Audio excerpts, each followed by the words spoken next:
नमस्कार दोस्तों, मैं आप सबका स्वागत करता हूं आपके इस चैनल में। आज हम टॉपिक उठाएंगे लव जिहाद का, जो कि एक अत्यंत हॉट टॉपिक है आजकल।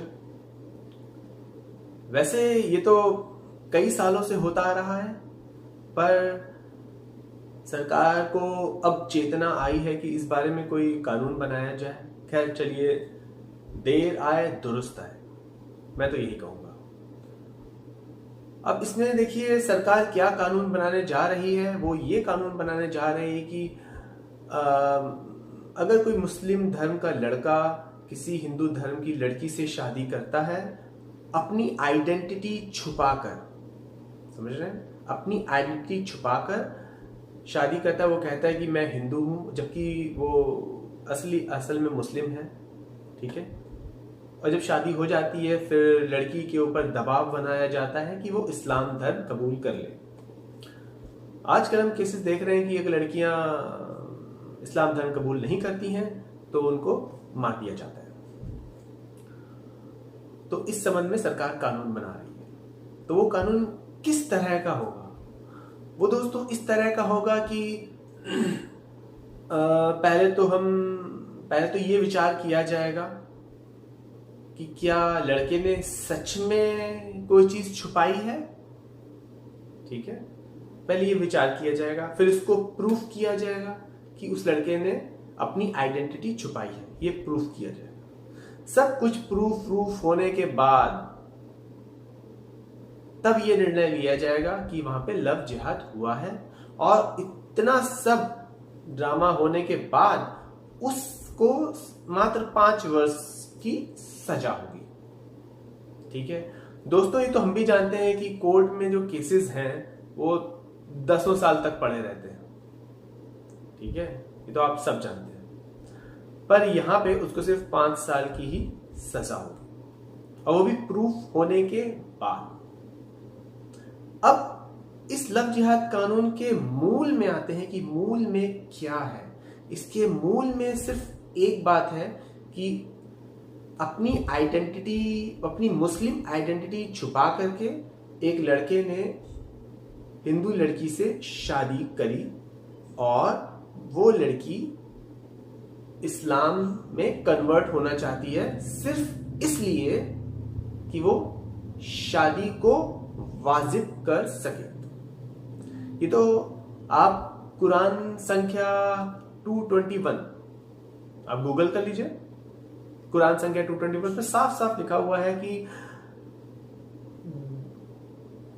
मुस्लिम लड़का किसी दूसरे धर्म की लड़की से शादी नहीं कर सकता। क्लियर कट उसमें लिखा हुआ है। ठीक है, अगर उसको शादी करनी है तो उसको ईमान अपनाना होगा। ईमान अपनाना होगा मतलब उसको मुस्लिम में कन्वर्ट होना ही होगा। ठीक है दोस्तों, ये हो।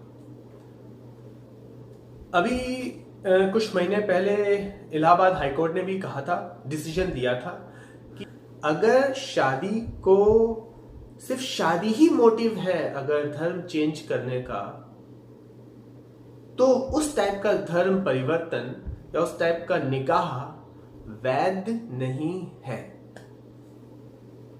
इस बात पे गौर करिए। आप सब जानते हैं कि जितने भी हिंदुस्तान में धर्म परिवर्तन होते हैं, चाहे वो हिंदू धर्म का क्रिश्चियन धर्म में परिवर्तन हो, चाहे वो हिंदुओं का इस्लाम धर्म में परिवर्तन हो, वो किसी ज्ञान को पाने के लिए तो नहीं होते। करेक्ट? ऐसा कोई ज्ञान क्या है दूसरे इस्लाम में, क्रिश्चियनिटी में, कि उस ज्ञान के प्रकाश को पाने के लिए हम अपना धर्म परिवर्तन कर रहे हैं? भाई अगर ऐसा ज्ञान है भी तो धर्म परिवर्तन करने की क्या जरूरत है? आप उनकी कुरान उठा के पढ़ लीजिए, आप उनकी बाइबल उठा के पढ़ लीजिए, अगर आपको वो ज्ञान लेना ही है तो। ये धर्म परिवर्तन क्यों? मित्रों, धर्म परिवर्तन का सिर्फ 1 या 2 रीजन ही है। एक तो निकाह, जो लव जिहाद आप आजकल आप देख रहे हैं। दूसरा है पैसा। जो गरीब तबके के लोग हैं, हिंदू हैं, उनको आप पैसा फेंक करके क्रिश्चियनिटी में इंडिया में कन्वर्ट किया जा रहा है। ठीक है, पैसा दे करके, नौकरी का लालच दे करके, घर दे करके क्रिश्चियनिटी में कन्वर्ट किया जा रहा है। और जो इस्लाम में कन्वर्ट हो रहे हैं वो कहां से पैसा देंगे भाई? वो आपको धमका करके कन्वर्ट कर रहे हैं। तो दोस्तों, आप जानते हैं कि धर्म परिवर्तन क्यों हो रहा है? सिर्फ यही रीजन है, इसके अलावा कोई रीजन नहीं। समझ रहे हैं ना? अब लव जिहाद का जो कानून है, अगर हम उसकी जगह सिर्फ एक छोटा सा कानून ले आए कि धर्म परिवर्तन वैध नहीं है, conversion of religion is not at all allowed, simple crystal clear, तो दोस्तों हमारे देश में जितने भी दंगा फसाद है सब रुक जाएंगे, सब के सब रुक जाएंगे। जितने भी हमारे देश में दुकानें खोल रखी हैं लोगों ने हिंदुओं को कन्वर्ट करने के लिए, जितना अथाह पैसा दूसरे देशों से हमारे देश में आ रहा है, दंगे फसाद होते हैं, खून होता है, घर जलाए जाते हैं, लव जिहाद में बच्चे फंसते हैं, ये सब का सब रुक जाएगा, सब रुक जाएगा। सिर्फ एक कानून ले आइए कि धर्म का कन्वर्जन अलाउड नहीं है, दैट्स सिंपल। लेकिन वो ला नहीं सकते, क्योंकि संविधान में कहा गया है कि आप अपनी इच्छा अनुसार किसी भी धर्म को अपना सकते हैं, इस संविधान में ही कहा गया है। तो मित्रों, इस कानून को जड़ से हटा दीजिए कि आप इच्छा अनुसार कोई भी धर्म अपना सकते हैं। नो, आप नहीं अपना सकते। आप कानून लाइए कि आप कोई, अगर सपोज करिए आपको दूसरे धर्म में जाना ही है, तो आप ये प्रूफ करिए कि आप जिस धर्म में हैं अभी, वो धर्म इतना खराब है कि आप उसमें घुटन महसूस कर रहे हैं, और जिस धर्म में आप जा रहे हैं वो इतना स्वर्ग जैसा फूलों का बगीचा, और वहां पे इतनी सुख सुविधाएं, और इतने उच्च विचार, इतनी अच्छी चीजें वहां पे हैं जिसको प्राप्त करने आप जा रहे हैं। अगर ये आप प्रूफ कर देते हैं तो ही आप दूसरे धर्म में कन्वर्ट होइए, अन्यथा नहीं। तो दोस्तों, आज कल तो देखिए बहुत से लोगों को अपने ही धर्म की नॉलेज है ही नहीं। देखा जाए तो हम अपने ही धर्म के बारे में ही नहीं जानते। भगवान श्री कृष्ण ने गीता में क्या कहा, हमें जीवन जीने के लिए क्या क्या करना चाहिए, किस सन्मार्ग पे चलना चाहिए। क्या सिर्फ पूजा पाठ करना ही एक धर्म है?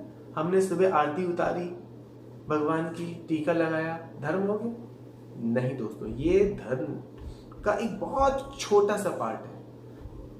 असली धर्म तो ये है कि आप सुबह सुबह प्रातःकाल उठें, योगा करें, व्यायाम करें, अपने प्रभु ईश्वर को याद करें। जहां पे जो कोई काम गलत हो रहा है उसके प्रति आप आवाज उठाएं। नारी के साथ सम्मान से व्यवहार करें, बच्चों को उचित प्यार और आदर दें, बड़े बुजुर्गों का सम्मान करें, उनके दिए हुए ज्ञान को अपनाएं। समझ रहे हैं दोस्तों?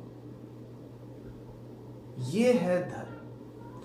धर्म में आयुर्वेद भी आता है। मैं हिंदू धर्म की बात कर रहा हूं क्योंकि मुझे सिर्फ हिंदू धर्म ही पता है।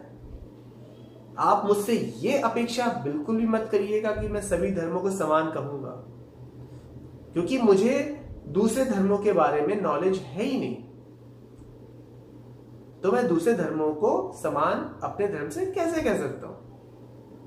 लोग कहते हैं कि ईश्वर, अल्लाह सब समान है। पर देखिए दोस्तों, मैं तो इस बात को सिर्फ तभी मानूंगा जब मैं अपना ईश्वर जो हमारे धर्म में लिखे हुए हैं उस ईश्वर का ज्ञान मैं अर्जित करूं। उसके लिए एक जीवन भी कम है दोस्तों, उसका ज्ञान मैं अर्जित करूं। जब ये ज्ञान मुझे मिल जाए फिर मैं दूसरे धर्म में जाऊं, उनके अल्लाह को पढ़ूं या उनके क्रिश्चियन को या किसी और धर्म के जो भी उनके यहाँ गुरु रहे हैं उसको मैं पढ़ूं, और तब जाकर के मुझे लगता है कि हाँ हमारे यहाँ जो बात कर रही उनकी यहाँ भी वही बात कर रही है, तब तो मैं कह सकता हूं कि दोनों सेम है। लेकिन इतनी स्टडी के पश्चात भी अगर मुझे लगता है कि नहीं भाई हमारे धर्म में जो बातें कही गई हैं वो तो किसी और धर्म में एक पन्ने की एक पंक्ति में भी नहीं कही गई, जब भी मुझे ऐसा लगेगा तो मैं तो कहूंगा कि नहीं, सारे धर्म सारे भगवान सेम नहीं है। दोस्तों मेरे हाथ में ये सपोज करिए मेरे हाथ में ये गिलास है, ठीक है, ये गिलास है मेरे हाथ में, बहुत ही उत्तम क्वालिटी का है, चांदी का है, ठीक है। दूसरे कमरे में भी 5 गिलास रखे हुए हैं। क्या आप मुझे बता सकते हैं कि ये गिलास और बाकी के जो 5 गिलास जो दूसरे कमरे में रखे हुए हैं वो सब सेम है? क्या आप कह सकते हैं? आपका पहला प्रश्न होगा कि भाई पहले वाकई गिलास लाके तो दिखाओ, हम एनालाइज करेंगे, देखेंगे, परखेंगे, तभी तो कहेंगे सारे गिलास सेम है। मित्रों यही हमें धर्म के बारे में भी कहना चाहिए जब हम कहते हैं कि सारे धर्म सारे भगवान सारे ईश्वर सेम है। पहले आप अपने ईश्वर को जानिए, जब आप उसको जान लें, परख लें, उसकी गूढ़ता समझ लें, उसकी पवित्रता को समझ लें, उसकी शाश्वतता को समझ लें, तब आप कहिए कि हां अब मैं अपना धर्म अपना ईश्वर जान चुका हूं और अब मैं जा रहा हूं दूसरे धर्म के दूसरे ईश्वर को जिसको वो मानता है वो जानने। फिर आप उसको भी पढ़िए, तब जा करके कहिए सेम है। ऐसे आंख बंद करके मत कहिए कि भाई सारे धर्म सेम है सारे भगवान सेम है। समझ रहे हैं ना आप? तो दोस्तों मैं जो लव जिहाद की बात कर रहा था उसमें यही है कि कानून आएगा, ये इस पे केस चलेगा कि उस लड़के ने अपनी असलियत छुपाई है, असलियत छुपा के निकाह किया है, ठीक है। अब कोई व्यक्ति रिकॉर्डिंग तो करने बैठता नहीं है ना किसी की कि भाई आपका असली नाम क्या है, ये बहुत सारे सबूत नहीं भी देता है। बहुत से लोग सिर्फ प्यार मोहब्बत के जाल में फंस जाते हैं, उनको सोचते हैं कि ये भी हिंदू है, सिंपल सा साधा सा सिंपल सा इंसान जैसे कि हम हैं। आप समझ रहे हैं मेरी बात? तो बहुत से लोगों के पास सबूत नहीं होते। अगर सबूत नहीं हुए या अगर है भी उनको मिटा दिया गया तो उस कंडीशन में लव जिहाद के कानून जो आ रहा है उससे तो बच के वो इंसान बड़े आराम से निकल जाएगा। ऐसे हजारों केस पेंडिंग है, हजारों लाखों करोड़ों शायद केस पेंडिंग है हाई कोर्ट में, सुप्रीम कोर्ट के निचली अदालतों में, जिला अदालतों में, बहुत सारे केसेस पेंडिंग। समझे ना? तो एक ही कानून लाइए, दूसरे धर्म में कन्वर्शन अलाउड नहीं है, सिर्फ और सिर्फ एक कानून होना चाहिए और दूसरा कोई कानून होना ही नहीं चाहिए। अगर आपको कन्वर्शन फिर भी अगर आपको कन्वर्शन करना है, दूसरे धर्म में जाना है, तो पहले दोनों धर्म के महापंडितों को बिठाया जाएगा, धर्म गुरुओं को जिनको उच्चतम कोटि की नॉलेज है उनको बिठाया जाएगा। पहले आप अपने धर्म के बारे में उनको बताएंगे कि भाई मैंने अपने धर्म में ये चीज़ें पढ़ी हैं और इसमें से ये चीज़ें मुझे पसंद नहीं है, मुझे यहाँ ज्ञान की प्राप्ति बिल्कुल भी नहीं हो रही है, मुझे दूसरे धर्म में जाना है और दूसरे धर्म में भी ये चीज़ें हैं और जिनका प्रूफ भी है। समझ रहे ना? जिनका प्रूफ भी है। हमारे यहाँ तो प्रूफ आपको मिल जाते हैं। महाभारत के प्रूफ आप जा करके देख लीजिए हस्तिनापुर में, वहाँ पे खुदाई में मिल जाते हैं प्रूफ। रामायण का प्रूफ, राम सेतु से बड़ा प्रूफ और क्या हो सकता है? वो प्रूफ हमारे आज भी जिंदा है। सबूत हजारों साल बाद भी जिंदा है। रामायण आज से 10 लाख साल पहले घटित हुई, उसका प्रूफ आज भी जिंदा है। महाभारत 5000 साल पहले घटित हुई, उसका भी प्रूफ आज भी जिंदा है। आप समझ रहे हैं? हमारे यहां आयुर्वेद है। ऐसा कोई दूसरा धर्म आप बता दीजिए कि जो अपने धर्म के अकॉर्डिंगली वो इलाज करता हो, बीमारियां भगाता हो। एक बता दीजिए। हमारे यहाँ योगा है, हमारे यहाँ अर्थशास्त्र है, इकोनॉमिक्स। किसी दूसरे धर्म में जाइए, वहां पे आपको सिर्फ एक ही मिलेगा, या तो कुरान की बुक मिल जाएगी, हदीस की बुक मिल जाएगी, बाइबल मिल जाएगी, उनकी 1-2 बुक्स मिल जाएगी। पर अगर आप हिंदू धर्म की बात करेंगे तो मैं आपको 1-2 बुक्स नहीं दूंगा। मैं आपको कहूंगा वेलकम टू माई लाइब्रेरी। हमारी लाइब्रेरी में आइए। लाइब्रेरी में आपको मैं देता हूँ अर्थशास्त्र, देता हूँ, सारे वेद देता हूँ, जितने वेद हैं वो सब देता हूँ पढ़ने के लिए आपको। हिंदू धर्म को आप क्या सिर्फ एक छोटी सी बुक समझते हैं? नहीं, तो हिंदू धर्म एक छोटी सी बुक नहीं, वो एक लाइब्रेरी है। समझ रहे हैं? और इस लाइब्रेरी को जलाने का प्रयास सदियों से हो रहा है, सदियों से हो रहा है दोस्तों, इस लाइब्रेरी को जलाने का प्रयास। पर आपको ये प्रयास रोकना है। समझ रहे ना? आपको ये प्रयास रोकना है। तो दोस्तों, ये जो लव जिहाद का कानून लागू होने वाला है, ये आप लोगों को देखना है कि इसका अपोज कौन लोग कर रहे हैं और वो क्यों कर रहे हैं, इससे उनके कौन कौन से उद्देश्य परिपूर्ण होते हैं, ये भी आपको देखना है। ठीक है? और आपको ऐसे लोगों को पहचानना है जो लव जिहाद के कानून का विरोध कर रहे हैं। हालांकि लव जिहाद का कानून मुझे कुछ नहीं लगता कि वो स्ट्रॉन्ग ज़्यादा है। दोस्तों, हमने बहुत सारे केसेस हिस्ट्री में ऐसे देखे हैं जिसमें लड़की कोर्ट में साफ साफ मुकर जाती है। वो कहती है कि मैं इस लड़के से प्यार करती हूँ, मोहब्बत करती हूँ और मुझ पे कोई दबाव नहीं है। मैंने अपनी इच्छा से इस्लाम धर्म कबूल किया है क्योंकि मुझे इस्लाम धर्म ज़्यादा पसंद है। तो इस केस में कोई भी प्रूफ उस लड़के के पास, उस लड़के के खिलाफ नहीं मिलेगा और वो लड़का साफ साफ बच निकलेगा। ठीक है, एक स्टेप आगे है। खैर, उनको कानून ये लाना चाहिए था कि धर्म परिवर्तन ही नहीं होना चाहिए। ये कानून अगर आए तो हमारे देश में दंगा रुक जाए, हमारे देश में क्राइम बहुत सारा होता है वो रुक जाए, हमारे देश में बहुत सारी चीज़ें हमारे देश में रुक जाए। तो खैर, लव जिहाद का जो कानून आ रहा है वो एटलीस्ट एक स्टेप है आगे बढ़ने के लिए। आपको ये देखना है कि उस छोटे से स्टेप का भी लोग विरोध कर रहे हैं। आपको उन्हें सबक सिखाना है, आपको उन्हें रोकना है। कैसे रोकना है ये अब आपको पता है, वोट के माध्यम से रोकना है। आप इस वीडियो को और आगे बढ़ाइए और लोगों को जागरूक करिए। बहुत से लोग जागरूक है ही नहीं, उनको पता ही नहीं क्या चल रहा है। अभी तक वो बिग बॉस देखने में ही व्यस्त हैं।